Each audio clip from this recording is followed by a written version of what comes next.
All right, everyone give a round of applause to our next speaker. Thank you. Thanks for coming out.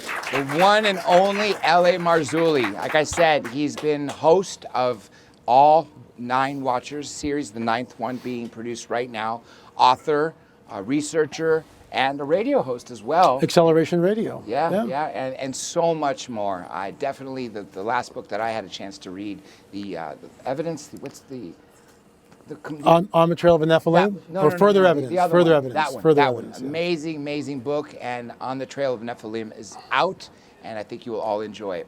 So, there's so much to talk about. I guarantee you will run out of time, just like we did on the radio show the other night. Sure. But I guess we might as well start with, let's take us to the first slide, because you always tour everywhere in South America. Mm-hmm. And one thing I love about you and Richard, when you guys go to produce the Watcher series, is you don't go to mainstream museums. You find little local ones in South America that have something that hasn't had a chance to be censored.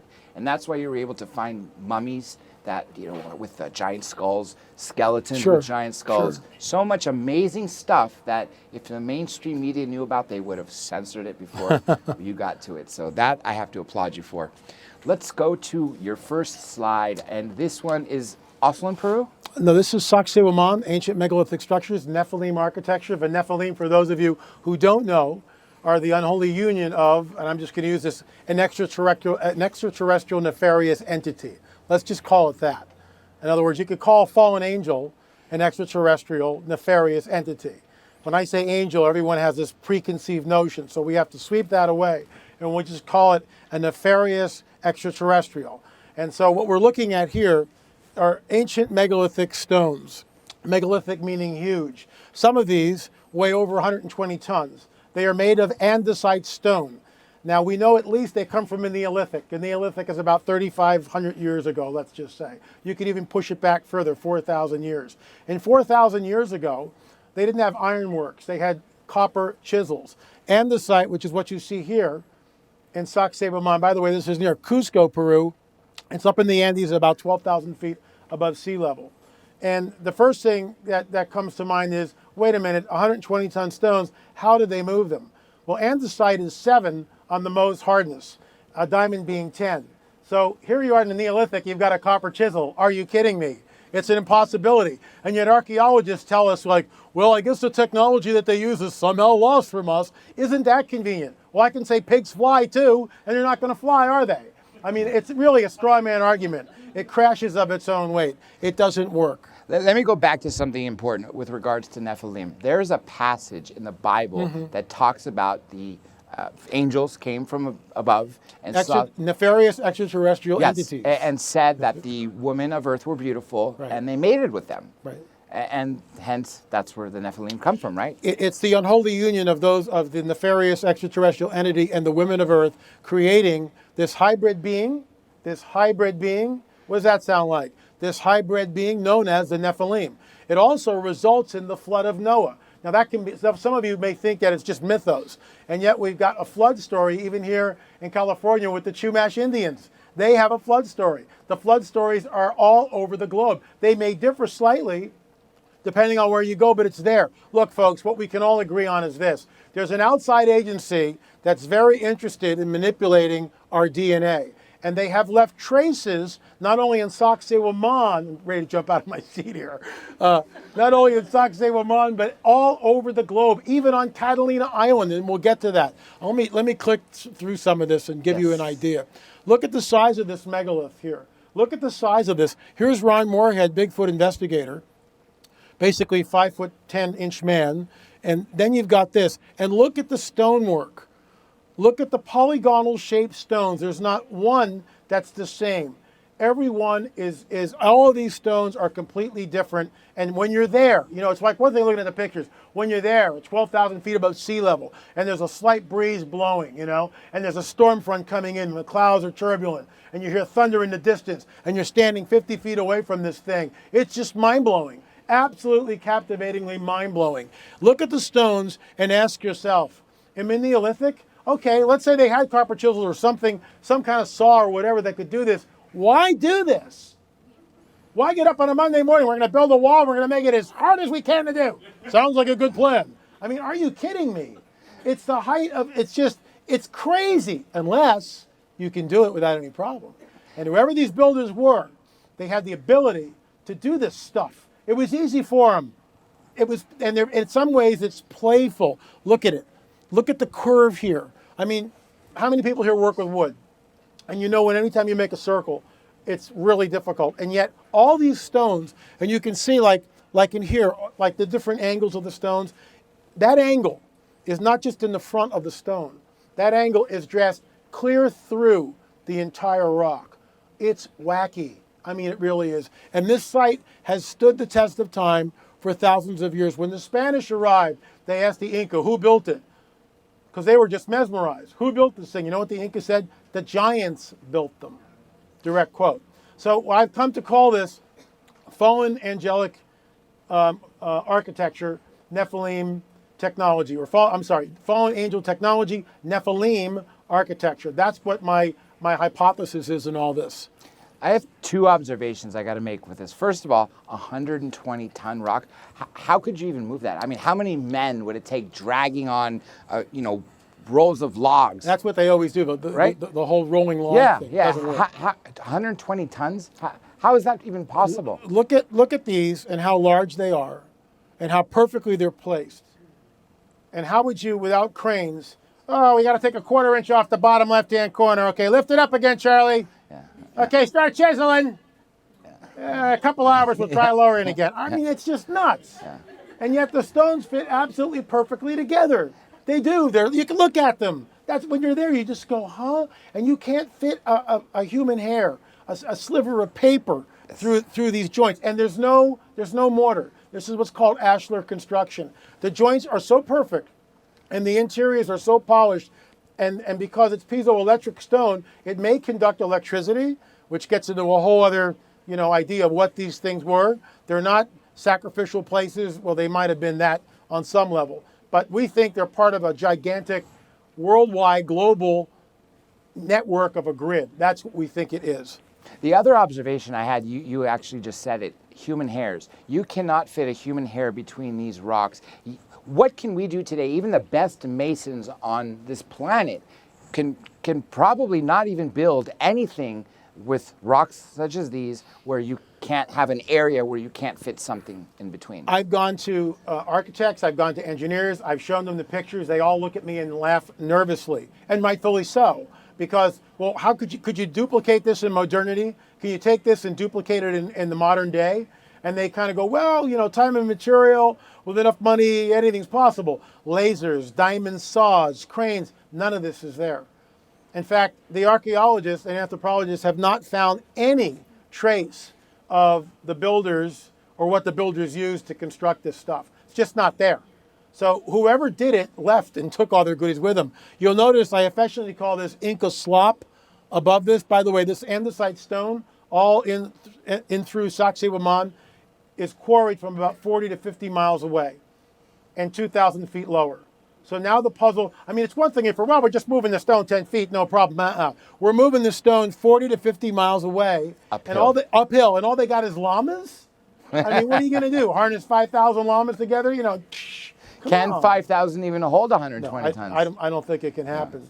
So what's interesting is when Rick and I interviewed Robert Salas, and some of you may know him, yes, and he talked about the Malmstrom UFO encounter and how in another site just maybe a couple hundred miles away, a very similar occurrence occurred. UFO over the base, except it lifted up a 21-ton blast door and just moved it to the side.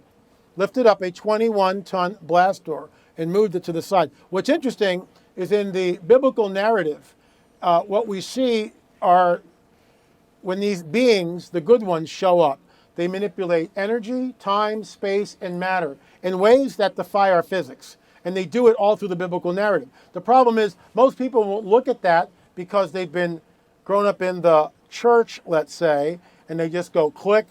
That's religion. We're not talking about religion here. We're talking about the supernatural. We're talking about a cosmic war which has been raging in another dimension, which is now spilling out over onto our dimension. And we're seeing that, in my opinion, manifest everywhere. The question is, are these visitors, we'll just call them that for now, are they benevolent or malevolent? Is there a litmus test we can use, and how do we know? With the regards to the polygon shapes, a lot of people say that geometry played a big role in the ancient times. Do you think that's just pure coincidence that they made them that way, or is that the way they were found and they just quarried them and cut them to fit with the other ones that way? Do you think there's a significance of why they're the shape they are? Yeah, I think whoever the builders were, there's no signature, by the way, on any of these places. Whoever these builders were, the actual edifice itself is the signature.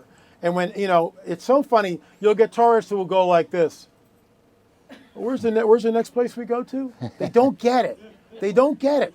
I mean, because it's just like, oh, stones far out. There's a wall. Okay, where's your hamburger? I mean, it's like Homer Simpson at Sacsayhuaman. But that's what it's like. It's like Homer Simpson. And it's like you stand there and you just go, wait a minute, all bets are off. These stones are andesite. They're like 7 on the Mohs hardness scale. There's no way you can do this even in modernity. You'd be hard-pressed to do it. And this is thousands of years ago. So it's at least enigmatic. And archaeologists, if they're, I've talked to several off the record who will actually tell you what they think. There's no way. There's no way the Inca did this, or anybody else that we know of that built this stuff. And the idea of the technology is lost, in my opinion, is just a straw man argument. There's 2 words I have to say with regards to those tourists who don't care. Cognitive dissonance. That's exactly what it is. Yeah. They're faced with something that they can't grasp. There's nothing in their paradigm. It's like, click, let's just leave and go get a burger someplace. Yes. Now, where is this? This is Ollantaytambo. Okay. Say that 3 times fast. Ollantaytambo. He took the Ollantaytambo challenge and he won. So you'll notice here, this is what's fascinating about these rocks. The archaeologists say, this is the temple of the sun. Nonsense. You're calling it the temple of the sun. You have no stinking idea of what this thing was called thousands of years ago. You're making it up. And this is what they do. I'm getting a little too excited. I'll calm down. Passion is good. You can see how vexed I get because it's just a bunch of hogwash. Yeah. How do you know it was the temple of the sun or the temple of the condor? You're making this stuff up. You have no idea what the builders called it, or in fact, if it even was a temple. Look at this. Look at the stone. Look at the stone over there. What the heck is that for? Why are you going through all this? Look at this one. What is that? We believe that all these stones are part of a machine, albeit it's not a machine that we can reproduce today. And guess what? Many of the parts of the machine get carted off and used in other buildings. So it's like Humpty Dumpty. We'll never be able to put the thing back together. But this is all in Ollantaytambo. The Inca took it and built over it. Look at the borehole there. You can actually see the turnings of a drill. Again, it's andesite stone. Where's the drill? There's a drill mark. It's like right there. Oh, well, I don't know how they did that, LA. Of course you don't. You have no idea how they did that. Because thousands of years ago, what's some guy doing this with a chisel for like 80 years or something? I mean, come on. Multiple generations. Look at the trapezoidal shape. Look at the stonework. Again, we know that, Richard found this, we know that there seems to be a correlation, there was a paper on the internet, between trapezoidal shapes and piezoelectric stone, which conducts electricity and perhaps sends out signals. Once again, we didn't put all the dots together till we were done the tour with Brian Forrester, and Richard and I've never had this with another human being, and it was absolutely mind-blowing. We're in Cusco, we had this wonderful dinner, and just Rick and I are walking up the street together, and we're talking about all this stuff, and all of a sudden, and I mean this, we get this cosmic download. And I'm looking at him going, are you getting what I'm getting? He's going like this. I'm holding my head going, oh my God, I don't believe it. What do you got? And we realized, and look, we're not the first person to get this because other people realized that there was a grid over the planet. And we put it together. We had this download. We went, oh my God, it's a grid. And then what terrified us, I'm kind of giving you the punchline, but I'll do it now anyway. Who cares? Time is short. There's an ancient prophecy which says it'll be like the days of Noah when the Son of Man returns. 2,000-year-old prophecy. Wow, what the heck does that mean? The student of prophecy has to go back to the days of Noah and understand what's going on in the days of Noah. that differentiates it from any other time in history. And what we see are these nefarious extraterrestrials which are mating with the humans and creating a hybrid race. That's the first thing we see. We also know now from archaeology that there seems to be a grid system over the planet that was wiped out in the flood of Noah. What do we have now? That's over the entire Earth that creates a connectivity. Right now, it's passive. But the internet. Oh, of course. Yeah. Yes. We are all connected. And right now, it's benevolent. It's passive. Can you imagine if it falls in the hands of a nefarious human being or otherwise who will use it? Oh, that's preposterous. May I point you to NSA? Don't get paranoid with me. Just travel with me, okay? Just travel. I mean, NSA, I'm not making this stuff up. I mean, how many people this week called, this recording or this call may be recorded and monitored for quality assurance? I want to throw the phone against the wall. How many calls do you need for quality control, for crying out loud? Come on. Come on. For training purposes, baloney. You're monitoring everything that we say, everything that we do. In some ways, it's already here, but it's still passive. At some point in time, when we can no longer buy, sell, or trade unless we've got this embedded chip, that's when all bets are off. Well, remember, some people think that there's no million people listening because Snowden said that any given time there are 1.4 million people that are being watched in a micro scale. And we're not talking about aggregate in a town. It's not that someone's on the other line listening. No. By the time me and you have had this conversation, everything's been recorded, everything's been transcribed, cross-checked with every text you've ever sent, cross-checked with every email, and every of your friends' email, and so on and so forth. That is what's the world we're living in now. So you're right. It's horrible. Yeah, it's passive now, but wait till it gets active. In the wrong hands. Yeah, it's already in the wrong hands, I think. Here's the original wall. Notice the joint and the joinery, and you can see that it's cut into the hillside. They actually used the indigenous rock and transported this rock from across the valley. And here's the actual site. Oh, no, look at this. I mean, seriously. Yeah, again, who would waste their time to do this? Yeah. Because they can. And that cut goes all the way back through the rock, Dr. J. And this is another one of those 120-ton or giant rocks that's impossible to carry. Can you imagine? And look at how fine the joinery is. I'm telling you, when you're there, when you run your hand over the stone and you look at it, and you feel the air and the sun and you hear the sound. It's in some ways it's mystical because I realized I was touching a technology which I knew nothing about, and nor did anyone else on the planet for all that matters. Lots of conjecture. Look at this. We have no idea what this does or why they carved it like this. And here's that's all that's left of the Temple of the Sun nonsense. And this is still Ollantaytambo. Ollantaytambo. You'll notice here this funny, weird staircase, which looks like the staircase goes down, and underneath it, a staircase goes up. There's a place called in Cusco, right before you get to Sacsayhuaman. There's a tunnel that goes from Sacsayhuaman underground to the Coricancha, miles away in Cusco. The government has sealed it off. I mean, if you're really, you can get down there. But people have gone in and have never come out. I'm not making this stuff up. And what's interesting, when we were there, part of the rock, which was the entrance, had broken away. Okay? And I have a shot of this. I'm standing on these tiny little steps that are going down. And directly over me is another set of steps. What am I looking at? What's that? Why is there a set of steps going down? And then on the ceiling, there's another set of steps. I wouldn't be able to use that. Are we looking at some sort of anti-gravity? And apparently underneath it, there's a labyrinth of passageways. And no one knows where they go, and they've never been explored. A lot of people talk about a lot of these ancient structures being connected on either the same latitude or latitude lines, or ley lines. Yes. Did you find any correlation with this in any other structure? We found lots of correlation. I'll just tell you a quick story. I didn't include it in the presentation, so I'll make it real quick. There's a place up near Bolivia, right by Lake Titicaca, 13,000 feet above sea level, called Silestani. And the towers are made of basalt. Again, 6 or 7 on the most hardness scale, Neolithic, copper chisels, except these towers are all in the round.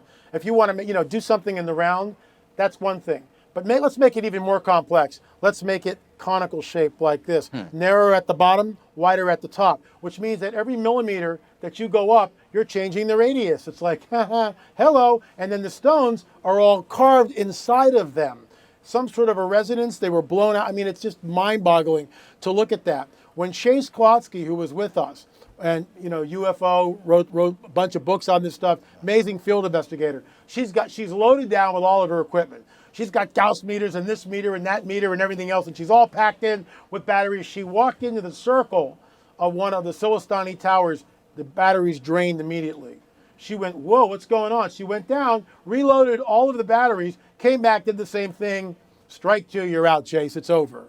And it drained all the batteries. We believe that these sites were deliberately laid in certain areas, all in high places. There was a definite connectivity, at least that's what we posit, between all these sites, and it's global. It's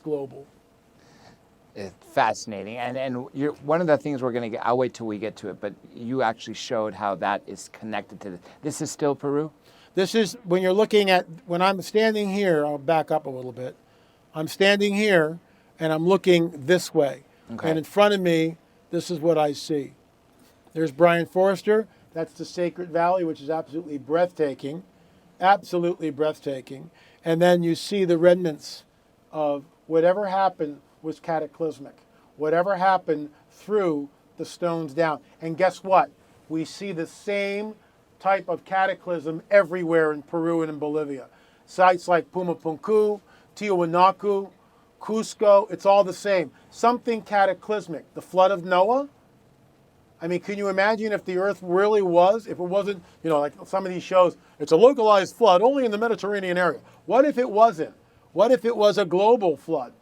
And remember, every culture has this flood narrative in their storyline somewhere, in their culture. So we see, but stones were thrown down. Remember that one I showed you that was all cut at the very beginning? That laid on the bottom floor, about 1,000 feet below this. America's Yes. Stonehenge. This is what I was referring to. I was just there. And again, when you go to these places, right, and I've looked at pictures of this. I wrote about it before I went there. But about 3 months ago, my wifey and I had a conference up in Maine, and Stonehenge in America is in New Hampshire. It was only like an hour and a half drive from Portland, and we set an extra day on our calendar, and we got to meet the Stone family, and we spent a day with them. What you're looking at here, this is a 4,000-year-old site. A henge is a circle. You're looking at a slab of stone, granite, okay, which is about 10 feet long and 6 feet wide. All around it is a channel that's cut into it. And you'll notice right down here, the channel connects to what we believe is a sacrificial table, and it's to sacrifice a human being on. It's not a deer, not bunny rabbits. It's human sacrifice. And in many of the sites that we went to, even in one place in Corral, which we don't have time to talk about, ancient city down in Peru, the oldest city in North, Central, and South America is called Corral. And it reminds me of Teotihuacan. The first thing I asked the guide, the docent, as he was taking around, giving us the party line. First question out of my mouth, have you found evidence of human sacrifice? He looks at me like this, kind of looks around, kind of doesn't know what to say, and he goes, yes, we have. But we're not supposed to talk about that. You had a chance, it's probably not there, but you had a chance maybe to see if there's any 4,000, 3,000-year-old blood maybe in those channels? There might be a way to do that, and that's something we talked about when I was there, and I would love to do it. So the henge is a circle. This is in New Hampshire, remember, and it's about 4,000 years old. So it completely, the Native Americans did not do anything like this. This is why we travel with Chief Joseph Riverwind. His new book, which we got on the website, that's what the old ones say. It talks about their legends, their oral tradition, their stories, which talk about a race that was already here in the Americas when they got here. A race of red-haired, giant, six-fingered, cannibalistic beings that were here, that were incredibly malevolent and evil. And you'll see evidence of this in just a few minutes that I uncovered on Catalina Island, which is like right outside here, right? Hello. So here you are in the circle, and all this, remember, Native Americans didn't do this, with all due respect to First Nation people. They just didn't do this stuff. So in the middle of the henge, Outside of it, you've got all these markers. You've got the winter solstice, the summer solstice, the equinoxes, the lunar rises. All this stuff is like with standing stones. It's a very complex site. And in fact, much of the site wasn't even known until the Stone family started to clear the land, and they find these megaliths like hundreds of yards away, which correspond to the summer solstice standing stone, the longest day of the year, right? So watch what happens. So Kelsey Stone is a college student, goes on Google Earth.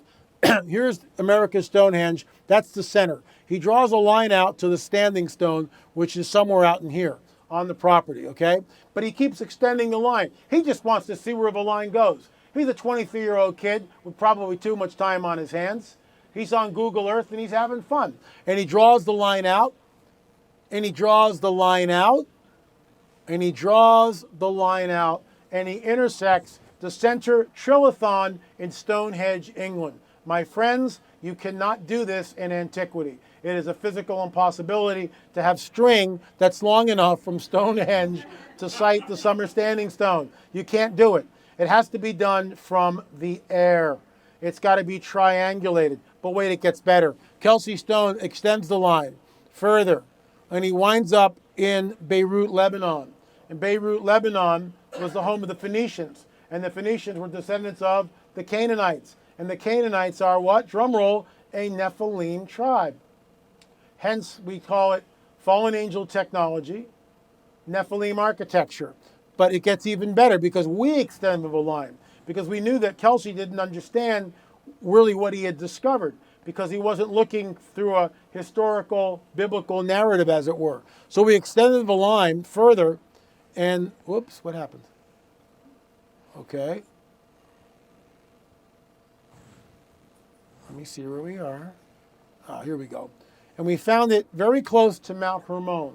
According to the book of Enoch, Mount Hermon is the place where the 200 nefarious extraterrestrials landed in the days of Jared. That's the place. But then it gets really bizarre. This is Gilgal Raphaim. The Raphaim are specifically a Nephilim tribe. That name denotes a specific genetic characteristic of one Nephilim tribe. Remember, there seems to be an outside agency that's manipulating the genome. Look at first glance at this. I would have thought it's a crop circle. It does look like a crop circle, doesn't it? Yeah. So that's in Israel, right? Here, that's in Israel. Here's Gilgal Raphaim, 47.5 miles from the line. Here is Baalbek, 47.5 miles from the line. What does the 47.5 miles mean? I have no idea. But we find it a very interesting coincidence. This is what I mean. Whoever did this stuff did it with great deliberation. Baalbek is the home of the largest stones ever quarried on this planet by anybody, period. But what's interesting, there's all this nonsense about, oh, the Romans built it, or blah, blah, blah. Well, okay, so the Romans built it. So why take a 1,400-ton stone and quarry it and then move this thing? How? Well, this one archaeologist a year and a half ago decided to go to Baalbek and to see, well, let's just dig around the stone of the pregnant woman, which, by the way, is 70 feet long, 14 feet high, 16 feet wide, 1,400 tons. And they're digging, and to their absolute amazement, they find two more stones underneath, and they're bigger. They're bigger than the stones. And they're going, oh my gosh, now we're looking at 1,800-ton stones. It's as long as the room and almost as wide. I mean, think about it. You don't get up on a Monday morning and go, guys, we're gonna lift some heavy stones. I mean, it just goes, what?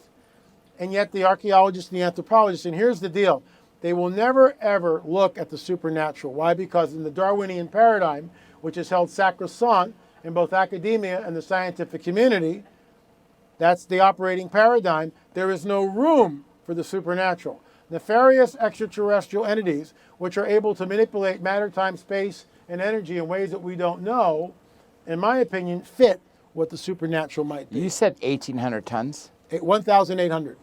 That's 3,600 million pounds. It's stupid. 3,600,000 pounds. How is that even possible? It's absolutely stupid all day long. I mean, it really is. I mean, it really is. It's just sad, the world we live in. It makes no sense at all. But the moment you figure nefarious extraterrestrial technology and Nephilim architecture, you're off to the races. See, because I'm not tied into academia, I can actually use my brain to think if I want to. I'm not in this rigid box of you think of the Darwinian paradigm, and if you don't do the Darwinism, we shoot you. And that's what they do. If you don't believe me, watch Ben Stein's movie Expelled. Watch what happens when they just mention intelligent design. You're fired. No tenure. No salary. You're disgraced. No papers. And that's what happens. Watch this movie. Don't argue with me. Watch this movie. And then if you want to argue with me, you can email me, and I'll try to answer your email along with 3,000 unopened emails in the queue. But we'll try. We do try. So this is the mummy from 1842. And we're down there, Richard and I, the first time, and this thing stunk up the museum like crazy. It came from the Huacaros, the grave robbers. Back in Peru? Back in Peru, Okay. in Paracas. We know that the Paracas people show up on the west coast of Peru about 3,500 years ago. We have no idea, nor does anyone else, where these people came from. These are the guys with elongated skulls, and you can see one of those skulls in the back. That's a model of one of them. Red hair, highly elongated, no sagittal suture. A normal human being has a frontal plate, a sagittal suture, which divides the two parietal plates, and then an occipital plate in the rear. Many of the skulls that we see do not have this. They have one parietal plate. And of course the skeptic goes, well, that might be that disease called, I forget, it's a long name, but basically the sagittal suture disappears. Well, that's convenient. How about a 25-year-old skull? It usually happens and occurs in a person like in old age, advanced age. We've got a 25-year-old female where the sagittal suture just vanished. So here we have this mummy from 1842. In 1842, academics were warring with each other. It's all cradle headboarding, doggone it. They bind the heads of the infants. That's what they do. And they shape the heads. Okay, we get that. They shape some of the heads. It is cradle headboarding on some level, but it's not everywhere. So this is what they found. We ourselves have observed the same fact in many mummies of children of tender age, who, although they had cloths about them, were yet without any vestige or appearance or pressure of the cranium. More still, the same formation of the head presents itself in children yet unborn. And of this truth, we have had convincing proof in the sight of a fetus enclosed in the womb of a mummy of a pregnant woman, which we found in a cave. This is what the lithograph looks like. They found the mummy, a female mummy who was about 6 or 7 months pregnant. She was mummified. The fetus was still in her. They realized that. They went in to see what the fetus would look like. This is the lithograph from 1842.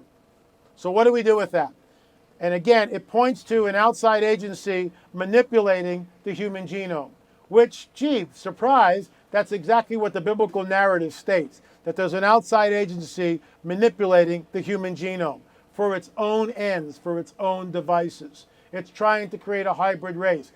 Graham Hancock, in his wonderful book, The Supernatural, he's doing all this ayahuasca. He's blown away because he pops up there and the Greys are here. They're not supposed to be here, but they're there. And then at the very end of the book, after all the 40 ayahuasca trips, he boils it down, no pun intended, he boils it down to this. that was a good one. This is not a script, it's just off the top of the head. Anyway, drum roll, please. Are we on camera? Thank you. How are you? He boils it down to this, that whoever these entities are, they seem to be obsessed with our reproduction, obsessed with trying to have sex with us in some way and create a hybrid being. And I find that in all my research and all my studies, it links back inexorably to the Genesis 6 narrative. Let me make a comment about this. All the skeptics say that these giant skulls are from binding. But how can you have a giant skull that's a fetus? There was never an opportunity to have a binding process. You can't. And that's what's so fascinating about this. We are in the process, we've been in the process for over 18 months of attempting to get genetic material out of Peru. I'm looking at Richard and laughing because we are both so frustrated you have no idea. It's like they just don't care. They're not going to move. You can, waggle $1,000 in front. Hey, no one cares. We're not going to do this. They move at their own pace. We are closer than we've ever been before. We're hoping that in September, it's really hot up here, by the way. In September, we will get the permit to go down. And the moment we do, we are on the next plane, and we will take multiple samples. So we're hopeful. And we're going to divide them up in at least 2 different DNA labs so we'll know, because that's the only way. What's interesting is preliminary DNA testing, which was done in a lab. And I have spoken to the geneticist numerous times. In fact, I spoke to him yesterday. Mm-hmm. And he stated in an email, which Brian put on Facebook, which went viral, that whatever sample 3A was, the mitochondria, which comes from the female line, had DNA which was so different that he had no idea what he was looking at. It wasn't Homo sapien sapien. It wasn't Neanderthal. It wasn't Denisovan. It was something that he had never looked at before. So once again, when I saw that, I just said, okay, that's another step closer to proving our hypothesis that there's an outside agency that's manipulating the human genome for its own ends, to its own devices. Let me ask you a question about ETs in general, or nefarious ET beings. Obviously, there's abductions going on. Sure. We've been visited in the past. In general, do you think that there's any good to them, or do you think they're malevolent? It's a very complex issue, and Richard and I have argued this for, I don't know, years now. We argue it incessantly, and sometimes we take different sides of the argument, just for the fun of it. But look, we know that the bad guys are there, but we also know the good guys are there. What's interesting is when the good angels show up, or the good extraterrestrials, I'm just going to use terminology that I think you guys will embrace. If I say good angels, a lot of people will just go click, they'll just turn it off. If I say good extraterrestrials, then you'll listen, and that's why I'm using. To me, we're this close. We're not that far away in our paradigms. We're really not. We're so close in what we all know something's going on. That's why we're here in this room. All of us do. Many of us experience stuff. I think the good guys are there, but I also believe that they are in a retreat mode, and there's a reason for this. It's playing out along the prophetic playbook, and that prophetic playbook is there's someone who is coming, who is highly malevolent. In fact, about 10 days ago, less than that actually, most of you watched the stars in the sky, the conjunction between Jupiter and Venus. Mm-hmm. Many were saying it's the reemergence of the Bethlehem star. It's not. It's not the reemergence of the Bethlehem star. It's at the wrong time of the year. It doesn't have the Regulus in it, and it's in the wrong conjunction. It's actually in Ophiuchus, the serpent holder. We now believe that it's actually the sign of the anti-Messiah. That's what we think it is. Just saying. Just walking that for a bit. You've heard of all these trumpet sounds going around the world for the last few years. Some people equate that to the book of Revelations, that the announcement of the second coming. Do you think that has something to do with these sounds? I posted an article by Jay-Z Knight, who was on Coast to Coast, and she was talking about, I call it the coming great deception. She had another name for it from Ramtha. The coming great, it wasn't deception, it was something else. Basically, it's going to overwhelm the people, the planet. And you see, what's interesting is we are now in a time, unlike any other time in history. We are all connected. How many people remember the Fukushima earthquake just a short time ago? When we watched the tidal wave, that was in real time. That wasn't time delay, maybe a 3 or 5 second time delay. They had helicopters bouncing off the signal, off the satellites, and we were all watching the tidal wave come in, killing 20,000 people live on TV. That's how connected we are. They turn it on every now and then. You'll know they're extremely selective with it. Shock and Awe was one that they kind of turned it on with, right? We all sat in our living rooms and watched Shock and Awe. Why did they call it Shock and Awe? When you pronounce the glory that was in the temple, both the first and second temple, and that goes back in the biblical narrative, it's actually pronounced Shekinah. That's how it's pronounced. The American bastardization of it is Shekinah, but it's actually pronounced Shekinah. And so when you slow it down, Shekinah, it's like right in your face. How many people remember this year's, I'm way off topic here, but it's an interesting rabbit trail, Super Bowl. Katy Perry's doing the Super Bowl, right? Yeah. Oh, it's all fun and games. It's Ishtar. It's the goddess Ishtar. When she rides out on the roaring lion, the woman rides the beast and she roars. It's all deliberate. There's coins of Ishtar riding the beast. At the end, when she's riding around on the star, that's Ishtar. It's right in your face. And if you know what to look for, okay, there it is. They are signaling. And I realize this is like tinfoil hat, but you guys all have tinfoil hat stuff too, so I'm in good company here, right? But I mean, it's crazy stuff. It's wacky stuff. But when you strip down the level of who Katy Perry really is, and you look at the ET video, there's a message that's going on here. We're being set up for something.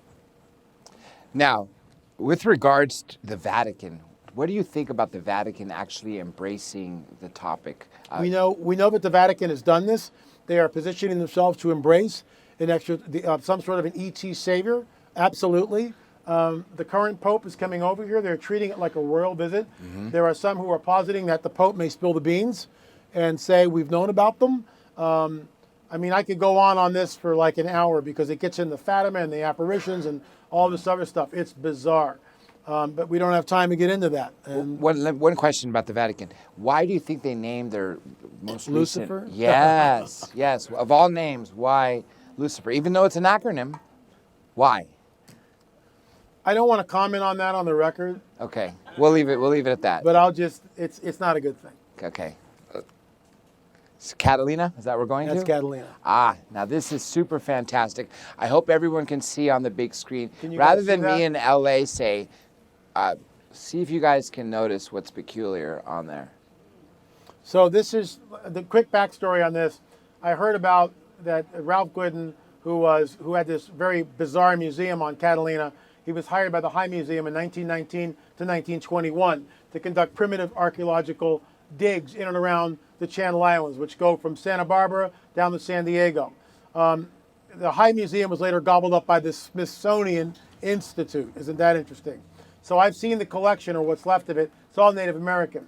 However, there was a cache of records which was found in 2013 up in the attic of that big round, right in Avalon Bay, that big round, the Wrigley Building, the theater. That's where John Borgina, the curator, the ex-curator of the Catalina Museum, found this cache of records. It took me about 8 months, 9 months to get permission and a $1,000 contribution to the new museum before I was allowed access.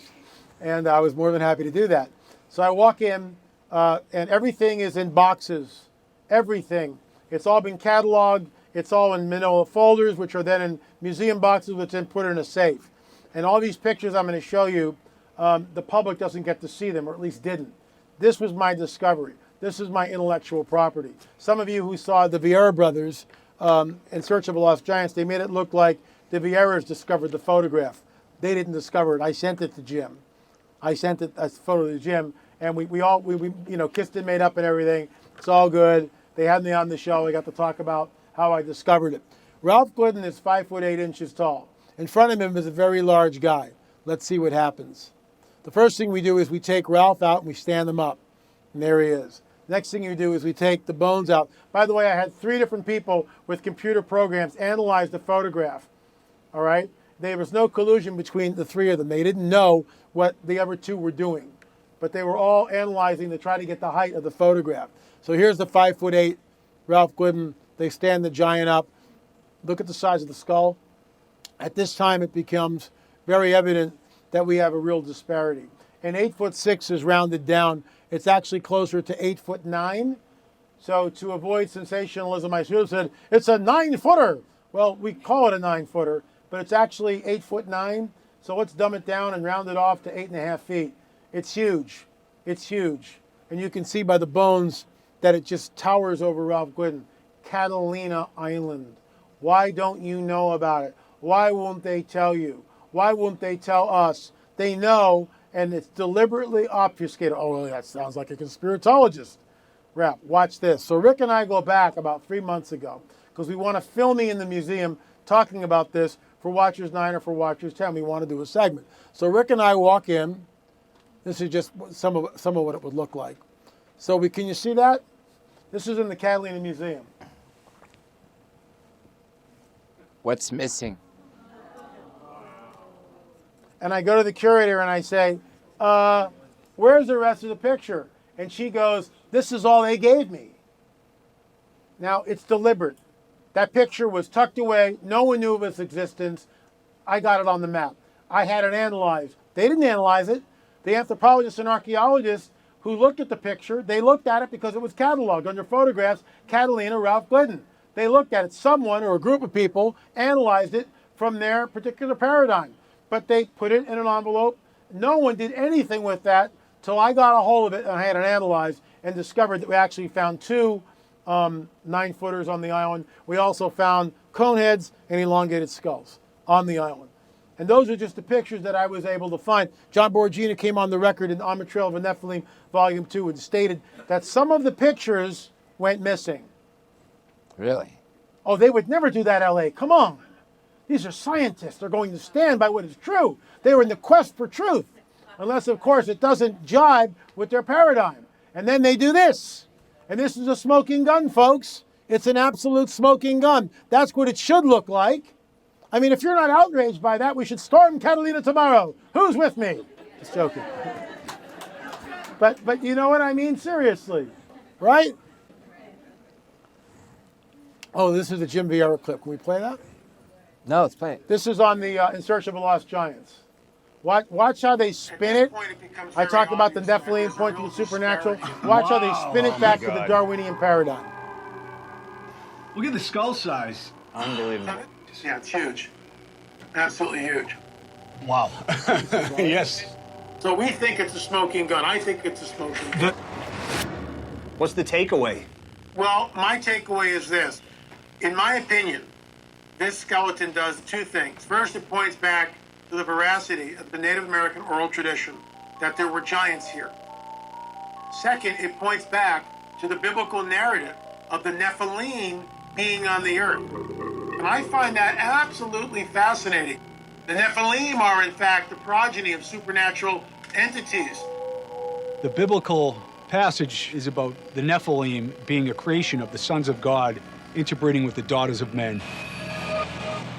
So this interbreeding action created a race of giants who I believe were portrayed as malevolent. Could this biblical account of the sons of God interbreeding with the daughters of men to create the giant Nephilim be rooted in an ancient truth? Could all this have a supernatural explanation like L A Marzulli suggests? I'm not sure. I can think of another scenario. Jim believes it could be an ancient account of interbreeding between two species of early man. It sounds pretty freaky, but the idea of interbreeding is a reality. You have Neanderthals and humans interbreeding. You have Denisovans 40,000 years ago interbreeding with Neanderthals and humans. It's a proven fact, actually, by science that you had these different species interbreeding. But there might be a mystery species that is mixed in there. For Jim, recent discoveries make this possibility very real. In the early 2000s, Russian archaeologists found fragments of bone and a tooth in a Siberian cave. DNA analysis at the Max Planck Institute in Germany revealed that they belonged to a previously unknown species of ancient human, now called Denisovan. To have all we know about the Denisovans be just two pieces of bone finds, tells you that, who knows? There could be a new startling find any day. Why not ancient humans and some undiscovered, as of yet, species of giant hominid? Completely spun it back into Darwinism, and they always show the same thing. They always show the progression. We see that down in Peru. We see it everywhere, of some chimpanzee deciding to wake up on a Monday and stand up and start walking. I mean, why aren't they doing it today? I mean, right? And this whole thing changes, and they always look kind of stupid, right? They always look like brutish and everything. They're just making us all up. I mean, with all due respect, I mean, come on, guys, you're making it up. You don't know what these people look like. You have one tooth, and you call it Denisovan, and then you show me allegedly what it looks like from one tooth? Come on. That's not fair. You're being intellectually dishonest. You're painting a picture to fit your paradigm. Why not just be truthful and say, we have no stinking idea how we got here? No one does. I don't have any idea. I believe in the biblical narrative. I believe in a super being who somehow created us. Watson and Crick, the co-discoverers of DNA. Crick was a vexed man. When he saw the complexity of the deoxyribonucleic double helix of life, the spiral of life, the DNA molecular structure, this is a quote I use, that if you had all the time in the world, billions of years, there's no way just one protein chain is going to happen by accident. It's crazy because this thing is so complex and so carefully and wonderfully crafted. How come your arm stops growing like this? Why doesn't it just keep growing at 20 feet long? Whoa, that would be a real pain, wouldn't it? Of course, it'd be good for basketball, right? But I mean, you know what I'm saying? I mean, the coding of the DNA is absolutely incredible. And this is what's amazing. When Stein sits down, you got to watch Expelled if you haven't seen it. When Ben Stein sits down with Richard Dawkins, he says, well, how did we get here? Dawkins immediately goes to panspermia, a race of extraterrestrials who had evolved to some high plateau of civilization through some sort of Darwinian process, created us and then seeded us through here. And that's what he holds to, because there's no supernatural. I am a frank supernaturalist. I believe that there's another dimension that's more real than what this is. I think we're in a holodeck, if you really want to know what I believe. I honestly think that the universe we see, it's a very complex hologram, but it's a hologram nonetheless. This is not reality. We're here, yeah, that hurt, I get it. You know, shoot me, I'm going to be dead, I'll bleed. I get all that. It's real, but it's not real. There's a greater reality, and that's why the NDEs, people come back from dying, and they go, oh my God, you wouldn't believe where I was. This place looks like a shadow. Everything was vibrant. The music was incredible. The colors, the people, and here I'm back again. What am I going to do? I mean, they freak out like that.